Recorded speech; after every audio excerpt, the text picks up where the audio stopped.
নমস্কার, আমার নাম সঙ্গীতা গুপ্ত।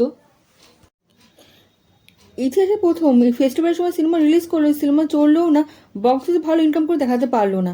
3 বড় স্টার একসঙ্গে আসলো, কিন্তু 3 দিনও সেঞ্চুরি করে দেখাতে পারলো না। বড়ি মিয়া ছোটি মিয়া এই হাই বাজেটের মুভি রিলিজ করে 350 কোটি টাকা খরচ হয়ে গেছে। নববর্ষ ঈদের মতো ফেস্টিভ্যালের সময় রিলিজ করেছে সিনেমাটি, তাও মাত্র 45 কোটি টাকা ইনকাম করে দেখাতে পেরেছে। 1100 কোটি টাকা ইনকাম করার স্বপ্ন নিয়ে সিনেমাটি রিলিজ করা হয়েছিল, 100 কোটি টাকা ইনকাম করে দেখাতে পারেনি। কেন এরকম হলো? জবাব দিচ্ছি, একটু অপেক্ষা করুন। ময়দান কোনো সাধারণ সিনেমা নয়, 100 কোটি টাকা খরচ হয়ে গেছে সিনেমা তৈরি করতে। এই হাই বাজেটের সিনেমাতে অ্যানিমেল এবং কেজি চ্যাপ্টার মতন দুটো সিনেমা তৈরি হয়ে যেত। একে তো 5 বছর লেগেছে সিনেমাটা তৈরি করতে, তাহলে তো সবাই দৌড়ে যাবে সিনেমা দেখার জন্য।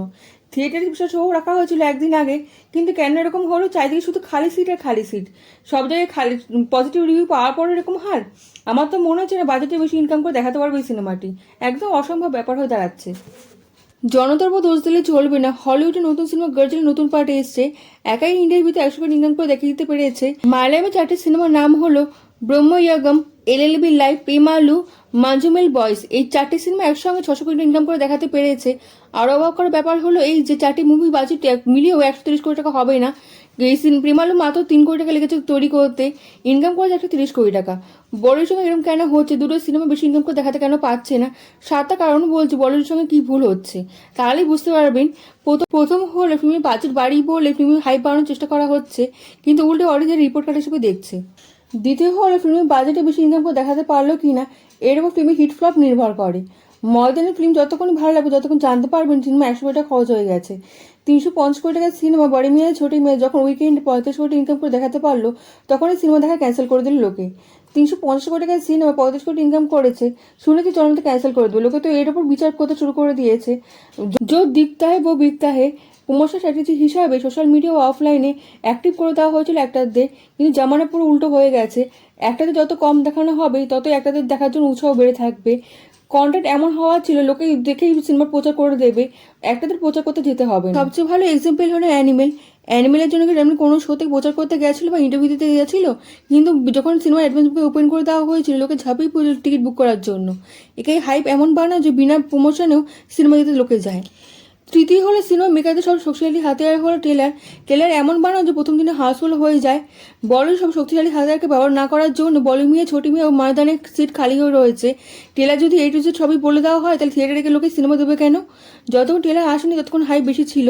টেলার দেখার পর সবাই বুঝতে পেরে গেল গল্পটা কি। গল্প অনেক পুরনো।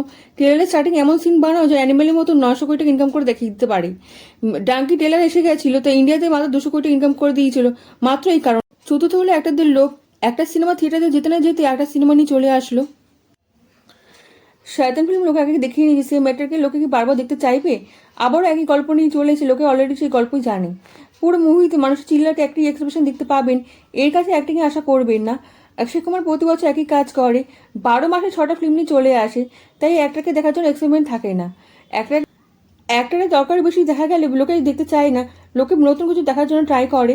ইনস্টাগ্রামে কি একই কন্টেন্টে একই ভিডিও দেখতে চাইবেন বারবার? আলাদা কন্টেন্টে আলাদা ভিডিও দেখে লেগে চাইবেই, এই জন্য নতুন ট্রাই করতে চায়। টাইগার সবাই যখন মুখ খুলে যে পুরো জোকস বেরিয়েছে, যা শুনলে আপনার হাসি পাবেন না।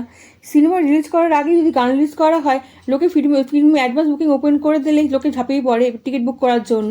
এটা উল্টো হয়ে গেছে। বড় মিয়া ছোট মেয়ে গান শুনলে লোকে বলছে 2 ঘন্টা সিনেমা কি দেখবে? লোকের মধ্যে এখন সন্দেহ জেগেছে লোকে 2 ঘন্টা সিনেমা দেখবে কি না। আগে বড় মিয়া ছোট মেয়ে গানটি এখনও লোকে দেখে, এখনও সিনেমার গানগুলো জনপ্রিয় যথেষ্ট রয়েছে। কোটি টাকার সিনেমা শুনলেই যাদের ইন্টারেস্ট ছিল সিনেমা গানগুলো শোনার পর লোকে দূরে চলে গেছে। পাঠানে বেশরম গান আরামসে ফিল্মের 10 থেকে 20% লাভ করে দিয়েছিল, গানটা এতটাই ভালো ছিল। বড়ি মিয়া ছোটি মিয়া স্ক্রিপ্ট অনেক কুইক আর পুরো ডায়লগের জন্য এটা হিট হতে পারেনি। 6 নম্বর কারণ হলো একই সিনেমা বারবার আসছে। আগে বায়োপিক দেখানো হচ্ছিল, এখন অ্যাকশন মুভি ঝড় আসছে। এর বেস্ট এক্সাম্পল হলো ওয়ার্ডের মতো সিনেমা ঋতিক ও ভার্সেস টাইগার শ্রফকে দেখানো হয়েছিল, যার দেখে লোকে চমকে গিয়েছিল। গল্প নতুনত্ব ছিল, আগে থেকে বলে দেওয়া হয়নি। এরকম আগেই 5 বছর আগে আমরা সিনেমা দেখে নিয়েছি, তাহলে এরকম একই জোড়ি অক্ষয় কুমার আর টাইগার শ্রফের জোড়িকে কেন লোকে দেখতে চাইবে? গল্পের মধ্যে কোনো নতুনত্ব কিছুই তো নেই। আর চাকদি ইন্ডিয়া ফিল্মের লোকে আগে দেখে নিয়েছে, লোকে ভুলতে পারেনি, এখন যথেষ্ট জনপ্রিয় রয়েছে। ময়দানে সেই একই গল্প দেখানো হয়েছে। মুভি এমন বানাও যে কোনো সিনেমা কপি হবে না, একদম নতুন গল্প নিয়ে চলে আসো। 7 নম্বর কারণ হলো স্টারের জন্য সিনেমা নয়, সিনেমার জন্য স্টার হয়। বিক্রম মাসে 12 ফেলের জন্য বড় স্টার হয়ে গেছে এবং ইন্ডিয়ার টপ 250 মুভির মধ্যে 12-এর নাম আছে। একই নামে ফেসবুক ও ইনস্টাগ্রামে দুটি জায়গায় আমার এই চ্যানেলটি আছে, লাইক ও ফলো করে দেবেন প্লিজ। কেমন লাগলো ভিডিওটা কমেন্টের মাধ্যমে জানান, আপনার কমেন্ট আমার কাছে অনেক মূল্যবান। আপনি লাইক ও সাবস্ক্রাইব করে দেবেন এবং দেশ বিদেশের বন্ধুর সঙ্গে ছড়িয়ে দেবেন। দেখা হচ্ছে পরবর্তী ভিডিওতে, ভালো থাকবেন।